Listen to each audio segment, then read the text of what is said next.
Good morning po. Tayo po tayong lahat at salubungin po natin ang palakpakan ng malakas ang Panginoon.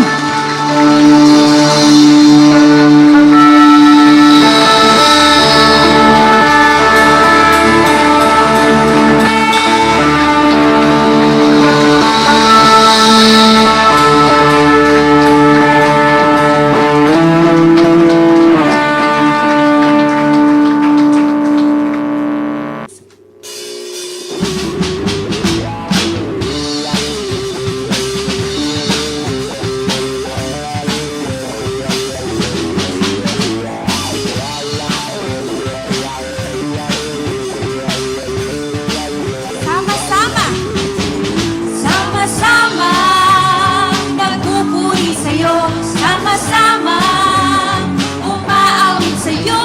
Dakitang Diyos, tunay na kay buti mo. Pag-ibig mo ay hindi nagbabago. Itataas ang ngalan mo, Panginoong Jesucristo. Kami ay sama-sama, sumasamba sa'yo. Sama-sama, sama-sama, nagpupuri sa'yo. Sama-sama, umaawit sa'yo. Dakitang Diyos, tunay na kay buti mo. Pag-ibig mo ay hindi nagbabago. Itataas ang ngalan mo, Panginoong Jesucristo. Kami ay sama-sama, sumasamba sa'yo. Hallelujah! Hallelujah! Ha, ha, ha! Hallelujah! Hallelujah! Ha, ha, ha! Hallelujah! Sama-sama! Sama-sama! Nagpupuri sa'yo. Sama-sama! Umaawit sa'yo. Dakitang Diyos, tunay na kay buti mo. Pag-ibig mo ay hindi nagbabago. Itataas ang ngalan mo, Panginoong Jesucristo. Kami ay sama-sama, sumasamba sa'yo.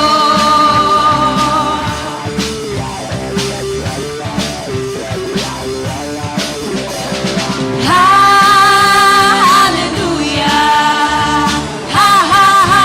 Hallelujah! Papupurihan! Papupurihan ka! Papupurihan ka! Aawitan ka! Aawitan ka! Sasayaw sa'yo! Sasayaw sa'yo! Hallelujah! Hallelujah! Ha, ha, ha! Hallelujah! Sama-sama, nagpupuri sa'yo. Sama-sama, umaawit sa'yo. Dakitang Diyos, tunay na kay buti mo. Pag-ibig mo ay hindi nagbabago. Itataas ang ngalan mo, Panginoong Jesucristo. Kami ay sama-sama, sumasamba sa'yo. Sumasamba sa'yo. Sumasamba sa'yo. Sumasamba sa'yo.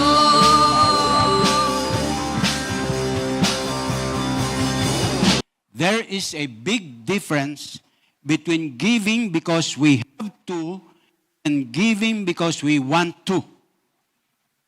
Basahin nga natin ulit, mga kapatid, sabay-sabay. There is a big difference between giving because we have to and giving because we want to. Ako, kung hindi nga lang magkakagulo tayo dito kumbaga sa both sides ng ating mga rows of seats, kumbaga ito ay because they, ano nga po yung isa? Yung una, we have to, yung kabila naman ay we want to. Maglalaro tayo halimbawa, no? Kung mangyayari. O yung sa panig ng we want to, dito. Siguro walang matitira dito. Dito naman, yung they have to. bakante. Salamat sa Panginoon. So, yun po yung pinaka-premise ng ating message. Alam niyo si Chuck Swindoll, nakasulat po ng article tungkol dito, pinamagatan po niya na giving with gusto. Giving with gusto. Sa Tagalog, pagkakaloob na may buong kasiyahan. Basilius Translation, pagkakaloob kasi gusto ko. Yan, giving with gusto.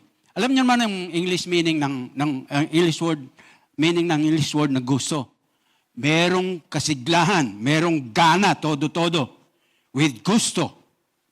So, ang translation ni Basilio, pagkakaloob kasi gusto ko. Okay po ba yan? Okay po ba yan? Ganda, ganda. Parang ako lang yata nagandahan. Dangan kasi po naman, mga kapatid, maraming Kristiyano pa rin nagbibigay na labag sa kalooban. Ang tagurin ng English dyan, grudgingly. Grudgingly.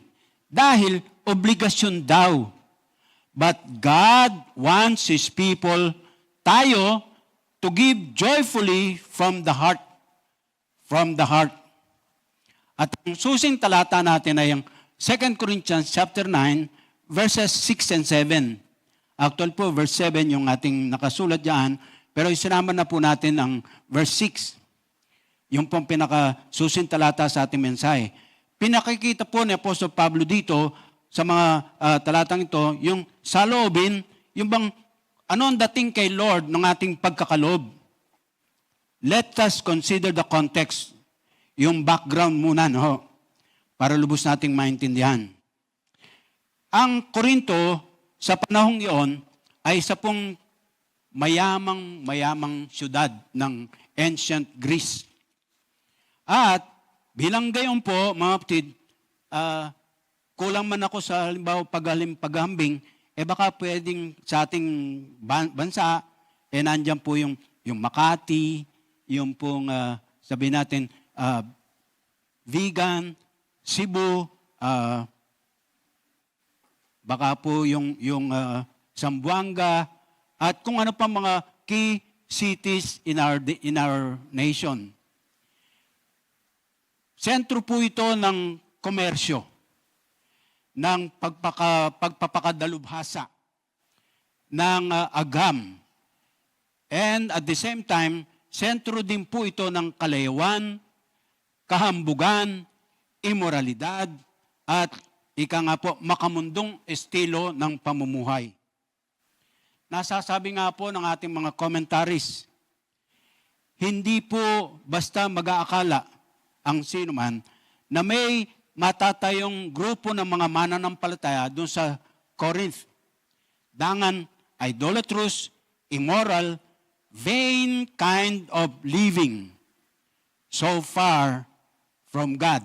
Yun po yung Corinth in their time.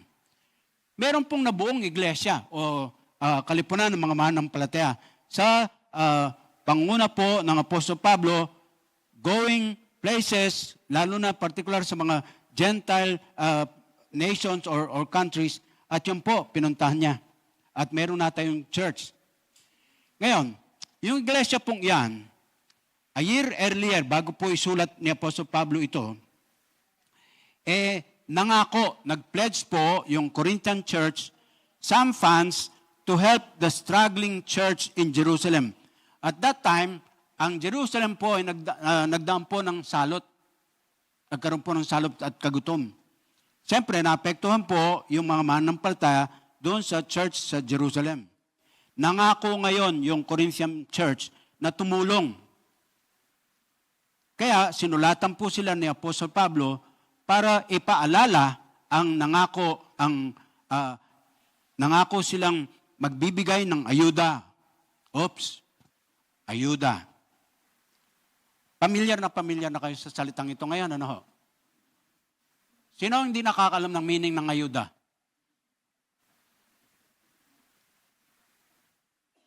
Sa ating pong pag-obserba, mga kapatid, itong salitang ito, ayuda, has a class of its own nowadays. Parang natatangi na siya. Konting bigkas ng ayuda. Nagigising tayo. Tsaka, saan ang pila ngayon? Saan? So yan po, tutulong sila, magbibigay ng ayuda. Para po maipon na at ipadadala na nila yung pangako ng Corinthian believers, sabi niya ay dadaan siya, pagdalaw niya, ulit sa kanila. Makikita po yun sa verse 4 ng chapter 9. Ang sabi po ng verse 4, For if any Macedonians come with me and find you unprepared, we, not to say anything about you, would be ashamed of having so confident. So dadalaw po siya ulit. So that time, gusto niyang, kumbaga, kung ready na nga po, madadala niya pagtungo sa Jerusalem. So, ang nangyari po, to help them do this, he would send Titus and others to Corinth. Yung pong si Tito at iba pa na kasama niya, dadalaw una sa kanya doon sa Corinto. At pagkatapos po noon, eto na, darating na si Pablo, may kasama pong ibang mga Macedonian believers. Kung hindi pa nakahanda, medyo mapapahiya po. Kasi nangako nga pong tutulong Pero ang totoo po, naunahan pa sila ng Macedonian Church. Incidentally, ang Macedonia ay probinsya. At meron pong ilang mga key cities dyan, katulad ng Thessalonica. So yung mga churches dyan sa Macedonia, nag-ipon-ipon din po ng ayuda, ayuda doon para sa Jerusalem Church. Naunahan pa ho itong nangako na nauna sa kanila, itong Corinthian Church. So kung maaari po, kung may paganda na yon, hindi na po sila malalagay sa parang nakahihiyang kalagayan. Yung pagtubad baga ng ipinangako. Hindi naman po sa nambabaraso si Apostol Pablo. Kinailangan lang po ng konting kalabit yung Corinthian Church, paalala na mabuti ang pagkakaloob. So, yamang nangako, to pa rin ang pinangako. Tama po? May kausap ba ako? Hello? Parang, ayoko na. Giving kasi yung pag-uusapan, kaya parang walang siglang makinig. Pero hindi ko po susuko ang aking conviction sa bagay na yan. Palibasa nga po, meron na tayong kasabihan. Paalala ay gamot sa taong nakalilimot. Paalala ay gamot sa taong nakalilimot. Heto po, ngayon, ang maganda rito, mga kapatid, bukod sa hayagang pakinabang ng Jerusalem Church, pag dumating na nga po yung ayuda mula sa Corinthian and Macedonian churches, bukod sa makikinabang pumabuti ang Jerusalem Church sa kanilang dalambao ng tulong, the Corinthians' joyful generosity would also benefit themselves. Pakinabang din po, hindi doon sa binigyan, kundi doon sa magbibigay.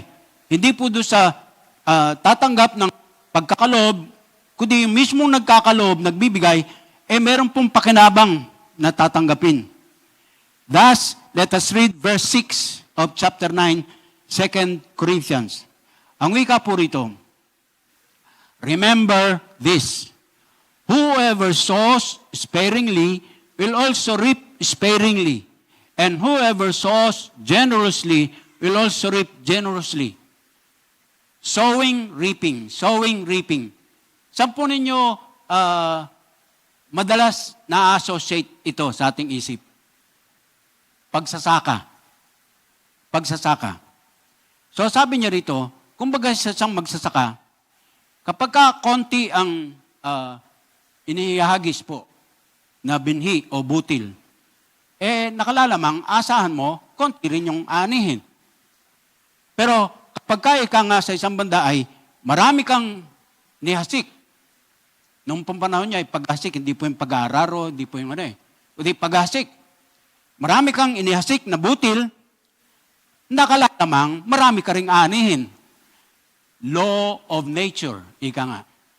So sabi niya, Kung kokonti lang ang iyong inihasik na binhi, huwag kang umasa na marami ang ani.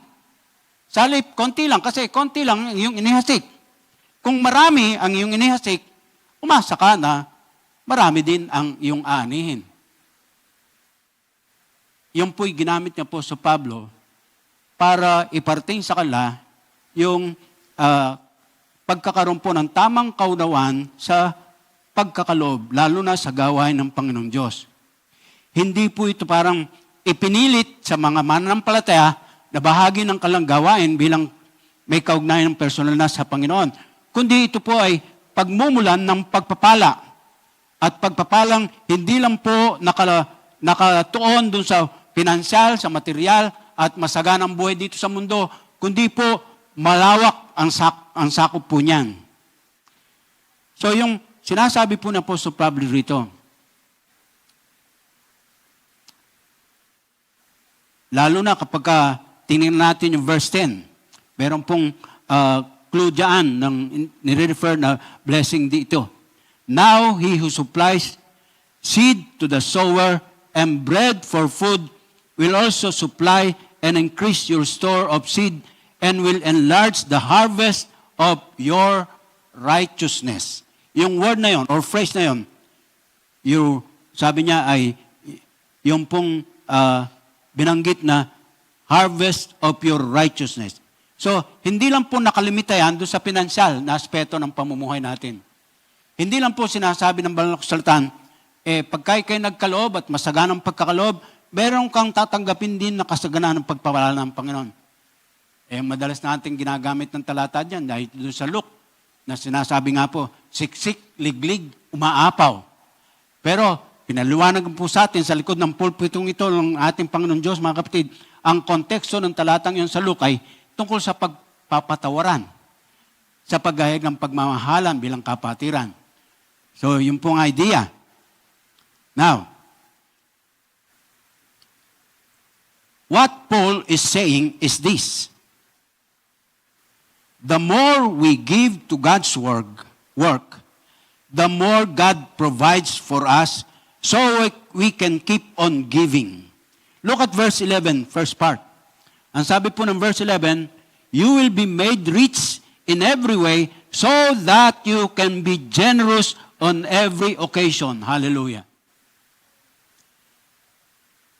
My friends, ang overriding idea rito, we don't own anything. God is the owner. God is the source. Whatever we give, in any amount for that matter, hindi po yan, kumbaga dinukot natin sa ating mga bulsa at sinabi natin, nagbigay ko to kay Lord. Hindi po. Lahat-lahat pag-aari ng Diyos. Siya po ang pinagmumulan ng lahat. At sa overriding idea na yun ng kasulatan, ang sabi po, nagbibigay siya ng sagana ng iyong ihahasik in the first place. At pagkatapos po, pagpapalain niya, sagana din, and then, sabi niya, patuloy pa rin makapagkaloob, lalo na sa ating gawain sa Panginoon Diyos. Ulitin ko the more we give to God's work, the more God provides for us so we can keep on giving. Our generosity in turn, pagka tayo nagkaloob, ano pong balik noon? Anong bawat noon? Sabi po, our generosity in turn sows seeds of thankfulness to God in others. Verses 11 and 12, directing hearts toward Him and thereby glorifying Him at the same time. So, ang nangyayari po ganito. Kung ako'y magsasaka, marami akong yahasik na binhi. At aani po yun ng marami. And therefore, marami yung aking ipagkakalob upang makatulong sa kapwa. At bawat isang makakatulong po sa ating pagkakalob, hahayag po yun ng pagpapasalamat sa Diyos. And imagine, ang bawat pagpapasalamat na ipaabot sa ating Diyos, matatranslate po yon tungo sa dagdag pang pagkakatiwala ng Diyos sa atin, pagkakaloob pa rin natin para sa kanyang gawain, and on and on and on. Kaganda pong konsepto, mga kapatid. Kaya yung pag-isip mo na ikaw'y magkakalob, kabawasan, no. Karagdagan pa. Can you say that to your neighbor? Karagdagan pa. Hoy, nutusan ko kayo. Pagkasabi sa neighbor mo, karagdagan pa. Hoy!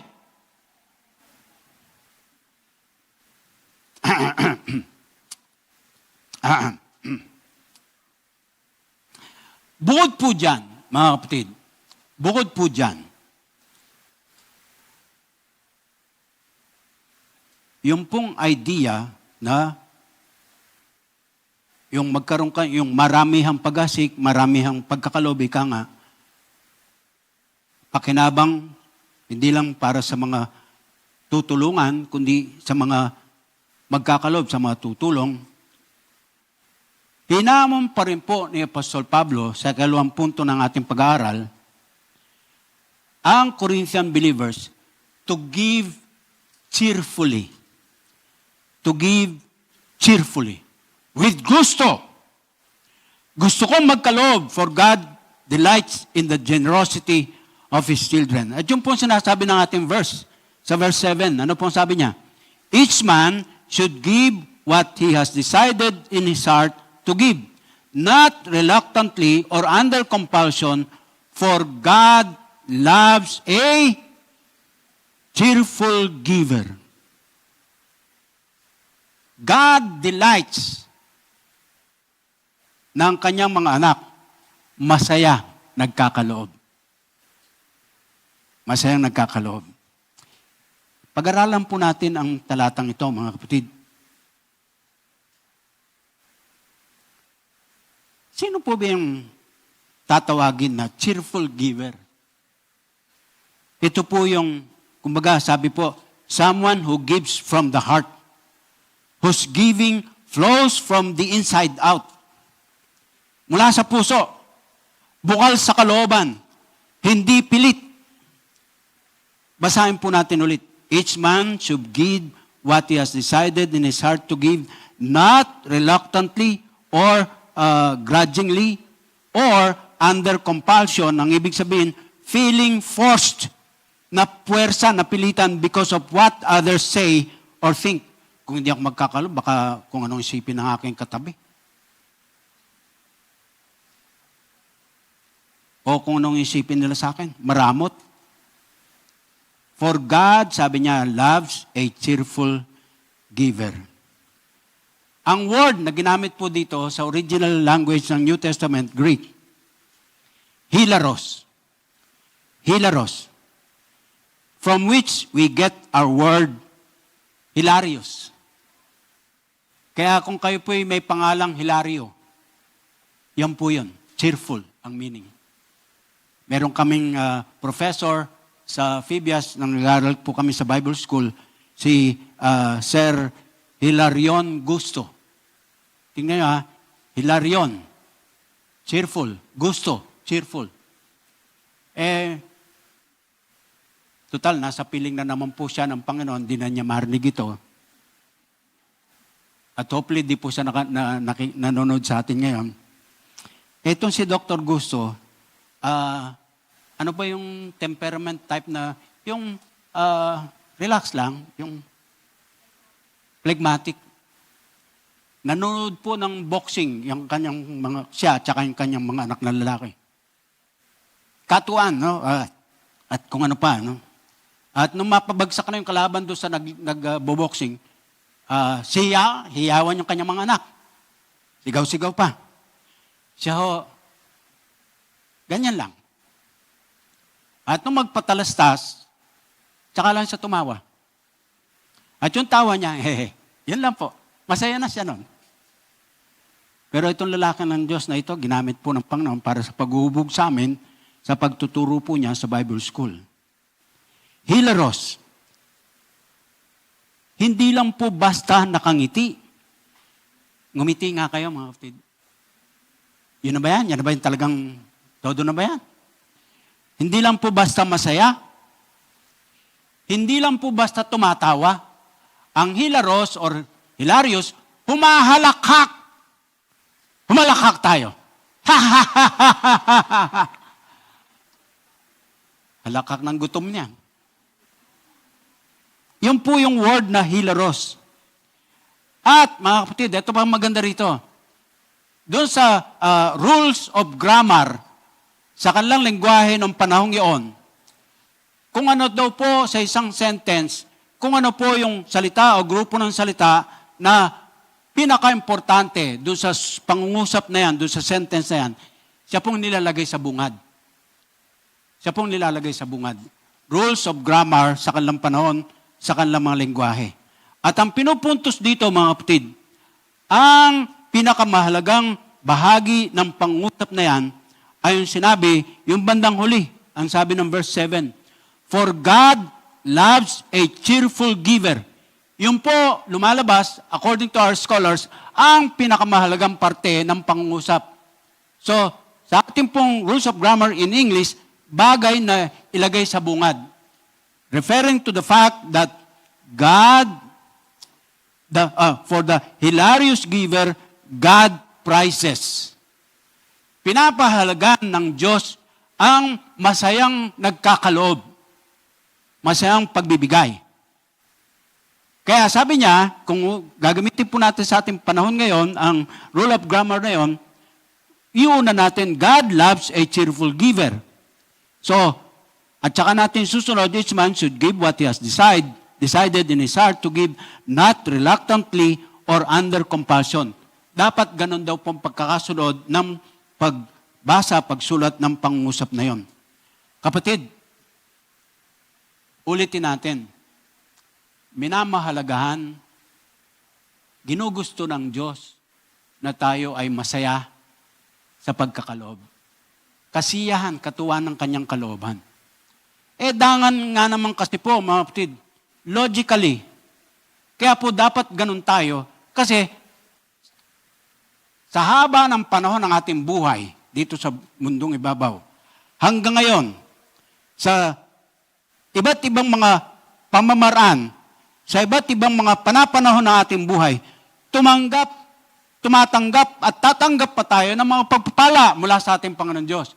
Ano ba naman yung isang bahagi ng pagkakatiwala sa atin ay may tulong po sa paglalaganap ng mabuting balita ng kaligtasan.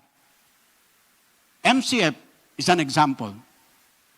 Meron po tayong mga daughter churches, meron po tayong mga adopted churches, meron po tayong mga extension kung sa iba-ibang mga lugar sa ating bansa. 8 lahat. And ninais po natin, bawat isa sa ating mga churches under the fold of MCF ay manganak ng iba pang mga churches sa kanilang mga lugar. Kasama rin po tayo doon. At kailangan po, mga kapatid, ang tulong pananalapi. But here is the truth. God does not need our money. Ang habol po niya, puso. Puso. Kapag hindi masaya ang puso sa pagkakaloob, wala pong say-say yun. Wala pong dating kay Lord John. It doesn't count anything at all. Whereas, dahil sa ikay kumikilalang mabuti sa saganang pagpapala niya mula noon, ngayon at darating pang mga araw sa iyong buhay, nandyan sa iyong tabi at ikay magkahayag ng pagpasalamat, hilariously, you give. Wala pong, sabi niya rito, we do not give by coercion or guilt. It is not forced on someone. Walang pilitan, walang paawa effect, walang pangongonsensya. Sa halip, cheerful, hilarious, with gusto. Gusto mo. At dahil gusto mo, hulong, arya, sige.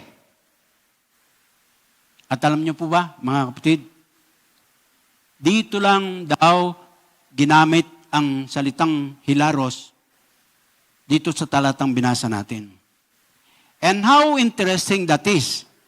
Of all the places it could appear, dito pa sa tamang pagkakaloob, pagbibigay, masaya. Bakit po? Hinuha ko lang.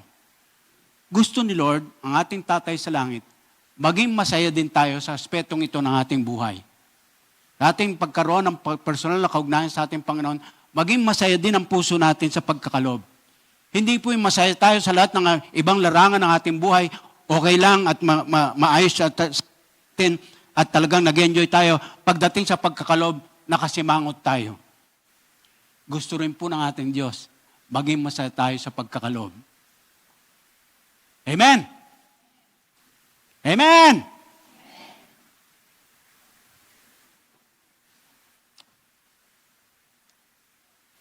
May-imagine ko, ang ating Panginoon, nakadungaw sa bintana ng langit.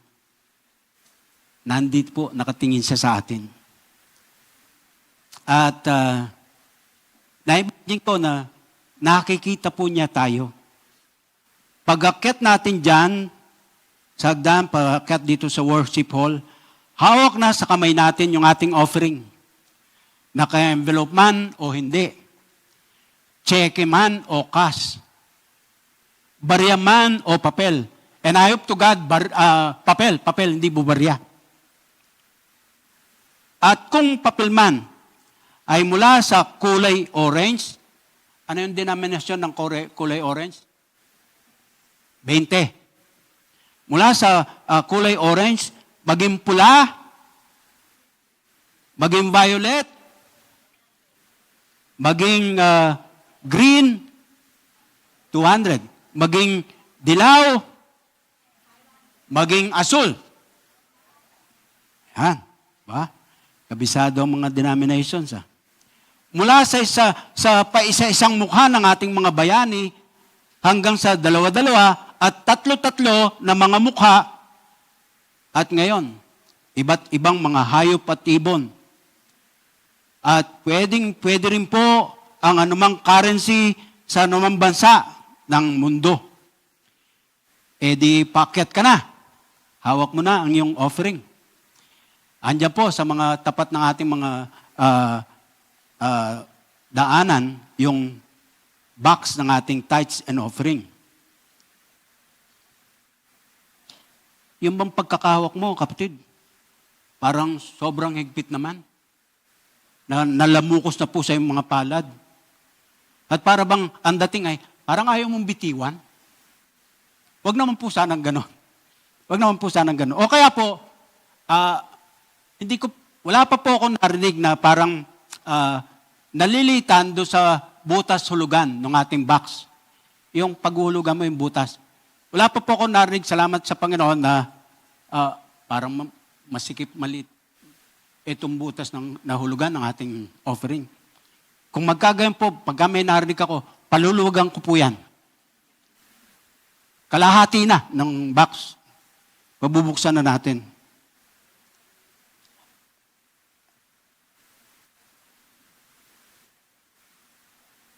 Pag tumunghay ang Panginoon, nakangiti rin ba siya? O iiling-iling kaya? Ang anak kong ito, hindi pa natuto. Ganun po kaya, mga kapatid?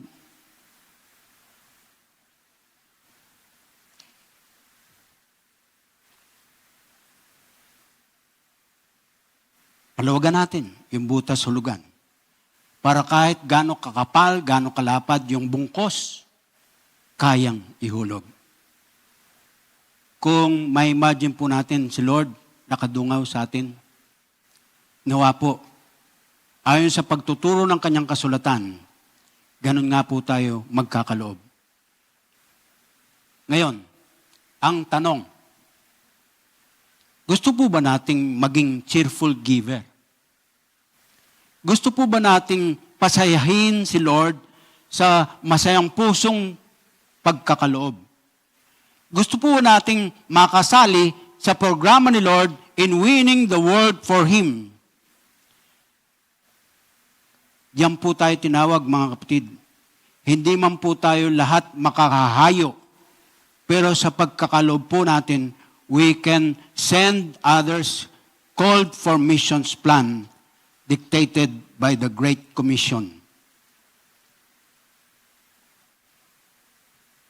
Kagabi po, bahagi ng pagre-review ko sa message,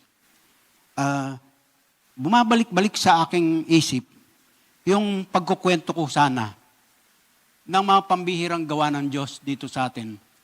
Pagdating sa pagkakatiwala niya sa atin tungkol sa support sa gawain ng Panginoon, pagkakatiwala.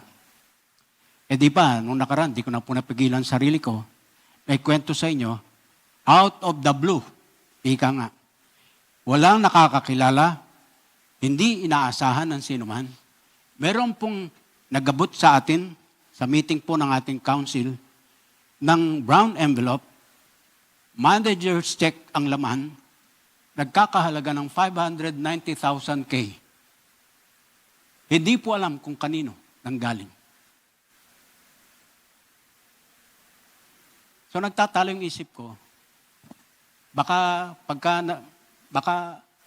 kumbaga sa pagkukwento ay magkaiba-iba tayo ng feeling or interpretasyon. So finally, kanina po, paglabas namin ng bahay, sabi ko, kukwento ko na nga. Mga kapatid, ilan sa mga nalalaman ko na pwedeng kapahayagan ng tungkol sa kabutihan ng Diyos sa atin, pagkakatiwala niyo po sa atin. Kasama na po yung most recent na ating kinuwento. Ilan sa aking mga nasa aking kamalayan. Ito pong car wash sa ating tabi. Na ngayon po, pagkalinggo ng umaga, first up, morning, hanggang alas 12 ng tanghali, inuupahan po yan natin para po maging parking natin. Sa gayon, hindi po tayo makabala sa ating street. At maging parang bad testimony pa ng church. Ito pong lugar na to, mga ilang taon na po ang nagdaan. Pero ang apoy sa puso ko, nandun pa rin po. Nananalangin tayo na ito'y ma-acquire ng church. Alam niyo po, sa panahon yon, di ko na maalala kung ilang taon nang nagdaan, meron po tayong kapatid nagabot ng 100K bilang seed money. Seed money. Meron tayong kapatid na nagabot sa atin ng 500K na pang-birthday party sana niya. Ibinigay sa church. Meron po na hindi natin kakilala, galing pa po siya sa somewhere sa Las Piñas, kung di ako nagkakamali. Nakikinig po over the radio, DCS, 702 DCS. At tumawag po dun sa DCS manager at nagtanong, kasi po sabi niya, binubulong daw po sa kanya ng Banal na Espiritu yung ipinagkatiwala sa kanya na biglaang halaga na salapi pinagkatiwala sa kanya. Bigyan daw, tumulong daw sa MCF at kay Pastor Willie. Hindi po natin kakilala. And so, siya po ang tumawag mula doon sa hiningi ang impormasyon, ang contact number ng inyong lingkod. At kayo po ba si Kuya Willie? Opo. Kayo po nando sa program ng Family Matters? Opo, etc. etc. Sinabi po sa akin ng Banal na Espiritu na kayo po'y puntahan at meron pong iabot na tulong sa MCF. 200K. Sa panahon po ng mga unos at bagyo, pagkakabaha ng Marikina, ang MCF Center ay naging center ng tulong. Isang malaking simbahan somewhere sa Makati, nagbigay po ng 400K para po ipamili ng mga goods, kinds and goods na bilang pangtulong sa mga naapektuhan ng mga bagyo at unos. Pinakamarami po ang nagawa natin sa mga bags ng tulong sa mga nangangailangan sa ating panahon. And you know what? Meron tayong naging estudyante sa Phibias at naka-minister po doon sa somewhere sa Bataan. Pumunta po sila rito, gamit po ang mini truck at dala-dala po ang mga gamit nila bilang pantulong, mga canned goods and so on and so forth, at diniliver po dito. Hindi po namin napag-usapan kung kailan sila darating. Basta dumating. At nung malapit at saka lang tumawag sa akin, Kuya, narito na po kami sa Marikina. Saan po yung church niyo? And ang isang naging resulta po noon, particularly, merong lugar somewhere sa Cainta na hindi po mapasok ng mga sakyan dahil matagal-tagal na rin pong babad sa tubig baha, nakabangka yung mga nagbibigay ng mga supot ng tulong. And you know why? You know what, gentlemen, ladies? A local church was established in that place. Mula po dito sa tulong pagkakatiwala ng Panginoon sa MCF. Na huwag po niyong isipin. Marami pa po kong examples dito. Pero kakat short ko na. Huwag po niyong isipin na malaki yan ang pinag-uusapan. Wala ako niyan. Hindi po yung aking pinupunto. Ang pinupunto ko, hindi po basta namuhunan ng Diyos na hindi sigurado. Pinagkatiwalaan ka. Pinagkatiwalaan tayo as a local church in this place. Because God has something in store for all of us. Hindi po tapos ang ating Diyos sa atin. Meron pa siyang paggagawa sa atin. Ganyan po katapat ang ating Diyos. So gusto mo bang maging cheerful giver? Let me end my message. Mahikli lang doon, mahikli. Let me end my message with these 4 suggestions. Using the word give as an acrostics. G-I-V-E. Una po, yung kapahayagan ng salita ng Diyos at siyang ginawa natin maging sa pag-aawitan, God is good. God is good. This will help us to reflect on God's gift to us. Magpapaalala po ito. Magkakaroon tayo ng wastong pananaw sa mga pagpapalang pinagkakatiwala sa atin ng Panginoon. Kapag lubos-lubusan sa ating puso ang paghayag, our God is good. And hasn't He been good, mga kapatid ko? Good health, happy family, sufficient food, clothing, and shelter, close friends, better than we deserve, because our God is good. Hindi man po tayo maging pace setters, ika nga. Pero hindi po tayo baduy. Hindi po tayo, kumbaga, napahuhuli sa uso. At masaya na tayo sa pagiging simple. Why so?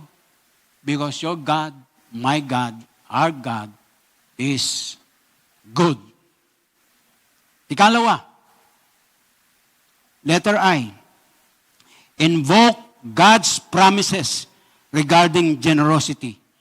May mga pangangako po ang Diyos sa kanyang mga salita, may ugnay po natin sa pagiging masayang mapagkaloob. Joyful generosity. Invoke God's promises regarding that.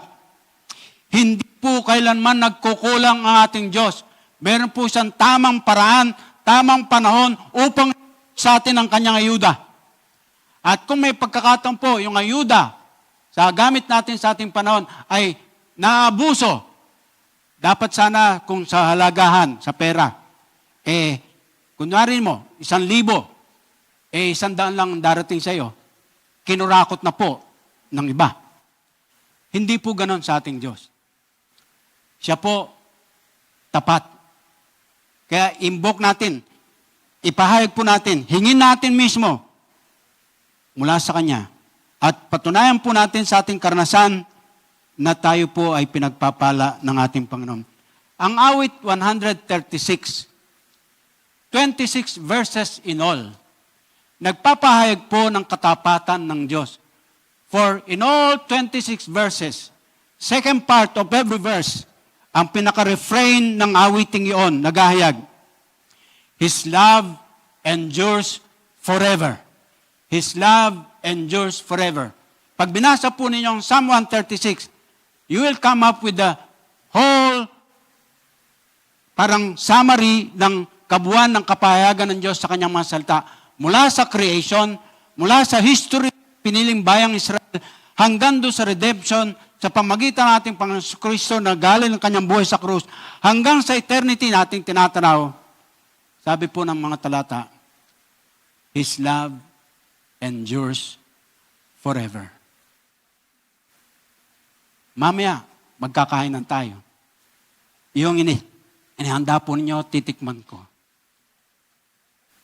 Pagkatapos po nun, mabubusog na tayo. Tapos na po yung ating tanghalian, sama-sama. But not the love and care of our God. It endures forever. Letter V. Validate the fact that God honors consistent generosity. Hindi po lamang yung parang feeling mo magkaloob ngayon. Bukas, hindi na.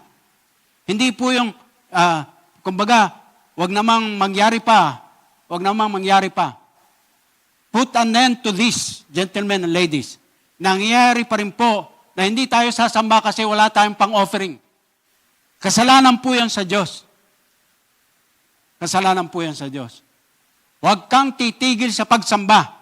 Sapagkat sa pagsamba, mapapatunayan mo tapat at tapat pa rin ang Diyos noon, ngayon, at bukas.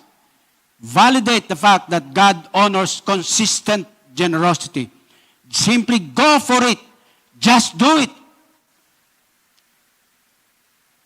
Remember the ancient Israelites? Matapos pong palayaan ni Lord mula sa pagkalipin sa Egypt for 430 years, ninais po ni Lord, He would dwell with them. Kaya inutos po kay Moses at ang bayan na ipagtayo siya ng tabernacle where the presence of the Lord would dwell in their midst. At nasa paglalakbay po sila sa tuyot na ilang or wilderness. Saan sila kukuha ng building materials dun sa pagtatayo ng tabernacle? Ang sabi po ng kasulatan, from their possessions. Bago po sa paglabas po nila sa pagpapalaya ng Panginoon sa Egypt, kumbaga, ginawang pang mabuti ng mga Egyptians. Nagbigay po sila pabaon sa kanila. Ginto, pilak at kung ano pa. Basta po, talagang masagana yung kanilang dadala bilang galing po sa Egypt. From their own possessions. But gentlemen, ladies, know this. To God, this was more than just a building project. Hindi lang po yung makapagtayo sila ng tabernakulo. It was a statement about His holiness, His love for His people, and His desire for them to draw close to Him. Mas gusto niya, higit sa ano paman, sa kanilang mga ginto, sa mga mararangyang kasuotan, God wanted their hearts. So hinamon po ni Moses. At alam po ninyo, lahat ng pwedeng may bibigay ng bayang Israel. Nagtambakan po, ginto, pilak, etc., etc. Yung lahat po na pwedeng meron silang may co-contribute. Binigay po. At masayang puso, mga kapatid, wholeheartedly. Ulit at ulit sinasabi sa Book of Exodus, chapter 35. Ulit at ulit, wholeheartedly. And what's the result? Ang sabi po, may lumapit kay Moses, Bossing, sabihin po niyo sa bayan, tama na po yung pagbibigay. Kasi sobra-sobra na po. Oh! I dream the day for all MCFers na may magsasabi po, Pastor, patigilin niyo na po yung kapatiran, pagkakaloob. Sobra-sobra na po. Why so? Because they gave from their heart. They gave from their heart. At panghuli po, kaugnay noon, examine your heart. Examine your heart. Alam po ninyo, dito sa konteksto na ating pinag-aaralan, if you may go back to chapter 8, verse 5, we have a clue there. At sabi po rito, they did not do as we expected, but they gave themselves first to the Lord and then to us in keeping with God's will. Ang mga Macedonian churches, una pong nangako ang Corinthian believers, ang Corinthian church. Naunahan pa po ng mga Macedonian churches. Ang sikreto, sabi ng 8.5, binigay muna nila ang kanilang sarili. Yun po ang sikreto. So, examine our heart. And nobody but you, kapatid ko, can do this for you. Open your heart and ask some hard questions. Such as, ang pagkakalob ko ba ay proportionate sa aking income? Meron pong nagsabi, ay daw ng pagkakaloob. Yung pagdukot mo sa iyong bulsa, ipagkakaloob, kukunin yung pagkakaloob, ay hindi yung nadukot sa bulsa, kundi yung natira. Natira. So pagkakaloob, kung ang bulsa ay lalagyan ng pinagkatiwalang salapi, pagkakaloob, may natira ba sa iyong pagkakaloob? Is your giving proportionate to your income? Am I motivated by guilt? Kung di ako magkakalob. Kaya ako magkakalob. Or by contagious joy?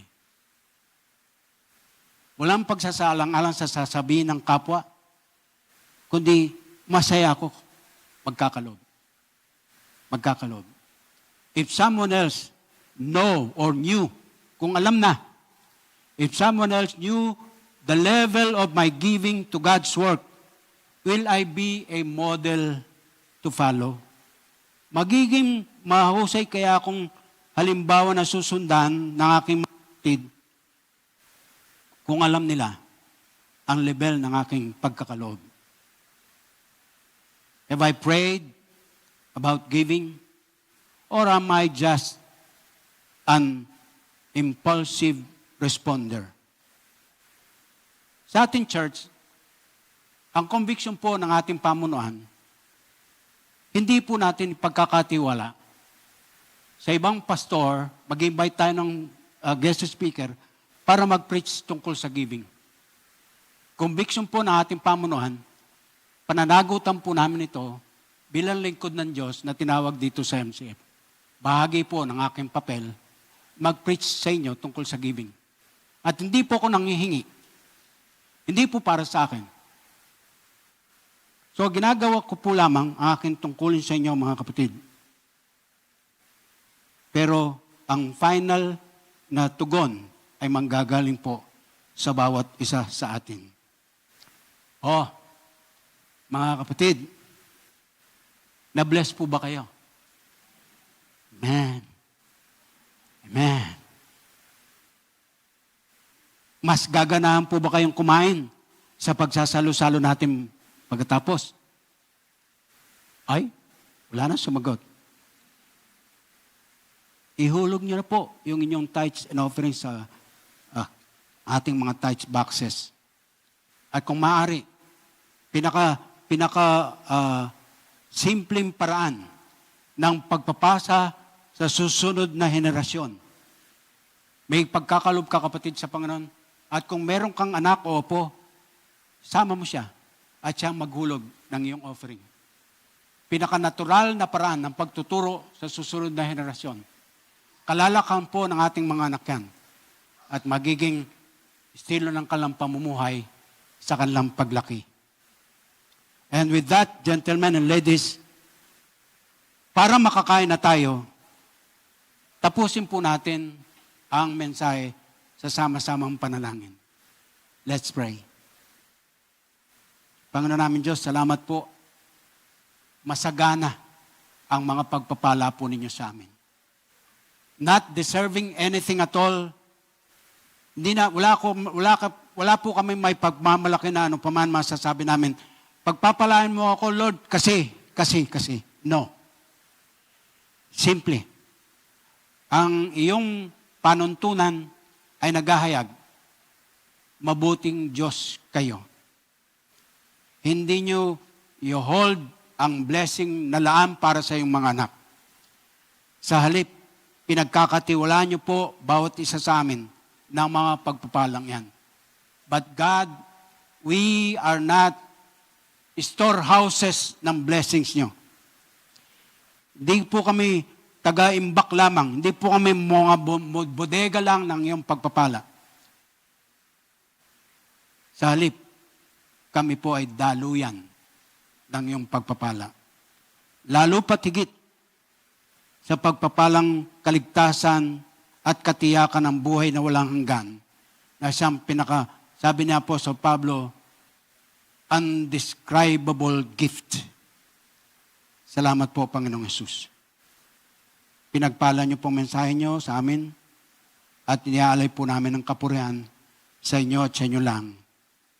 In Jesus' name. Amen. God bless you.